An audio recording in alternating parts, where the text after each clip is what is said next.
car conversations. This episode is going to be a little different because I want to tell you a story of how I learned to trust my intuition, or something that happened that made me trust my intuition. Story time!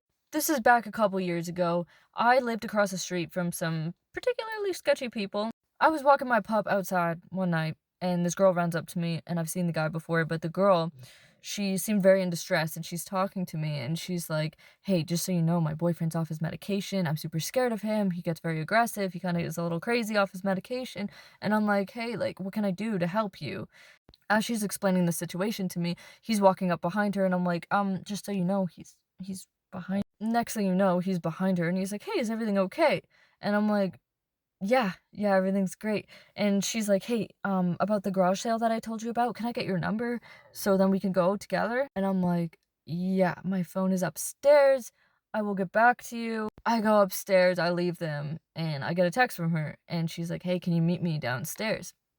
I lived in an apartment building, like, all the way up. So I go downstairs, and I look out the front door, and I'm looking for her and him. He's a little bit further in the distance, I can see him, but she's very close to the door, so I let her in, and then we have a chat, but she brings this, like, this chest, and it's, like, about, like, this thick, and, like, I don't know, like, a briefcase long, and she's like, "Here you go, if there's some jewelry you wanna look at," and she's, like, pointing out all this jewelry that she made. I'm like, "You've gotta be kidding me. What happened to what we talked about earlier in, like, the whole DV situation?" She's like, "Oh, actually, that's my way of getting in here in, like, trying to get you to buy stuff from me because I'm very broke." I'm like, "Girl, did you just fake a domestic violence situation? Like, seriously?" So then I'm like, "You need to tell me right now because I'm gonna contact the police department on your behalf because I wanna make sure you're safe."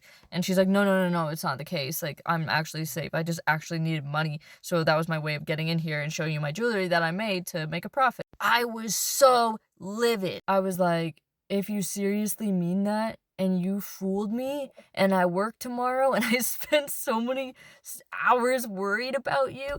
I was like, "Oh my god." But it didn't end there. And I went upstairs. Me and my partner had a camping trip planned after work that day. And I was like, "You know what? After this, I can't trust people that their problems are legit because I'm somebody that really wants to help people." Like, clearly I made this whole channel, but I was like, how can I trust people after this that they're actually in a domestic violence situation? Fast forward, we go to the camping trip. We camp on this river, 2 hours out of service. There's a truck that backed up into our entryway, so we couldn't get out. A guy and a girl got out. The girl was, like, honest, beautiful person.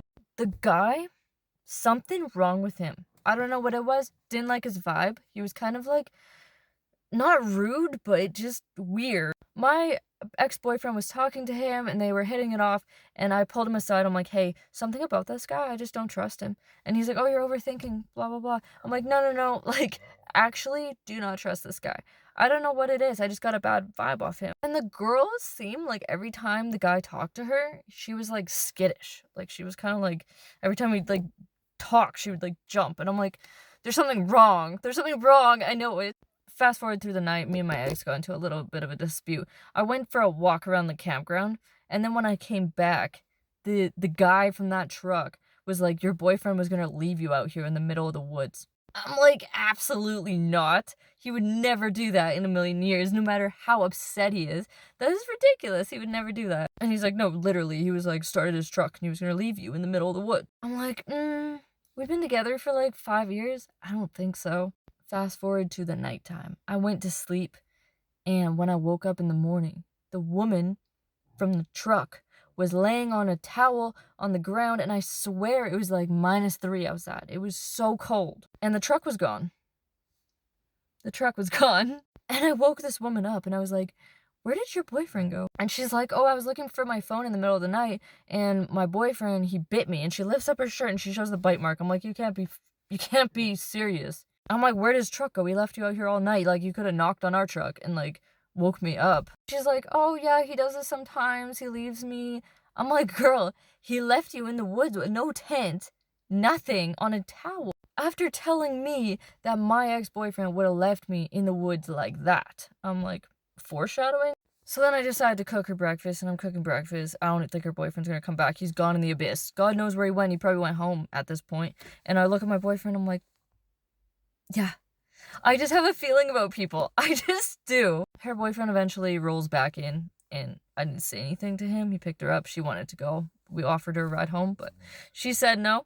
Moral of the story is the night before when that situation happened, I was like, absolutely no, I'm not going to believe anyone now when something like this happens. But then an actual domestic violence situation happened, and I was right there trying to care. And I was just like, wow, like, what are the chances? Like, first of all, how does this happen to me on a camping trip the night before after this all happened? And second of all, I knew that guy was a bad guy. That's why I told my ex-boyfriend, do not be friends with him. I just knew it. So, like, I just knew he was a bum. Moral of the story, always trust your intuition and always care about people. Always.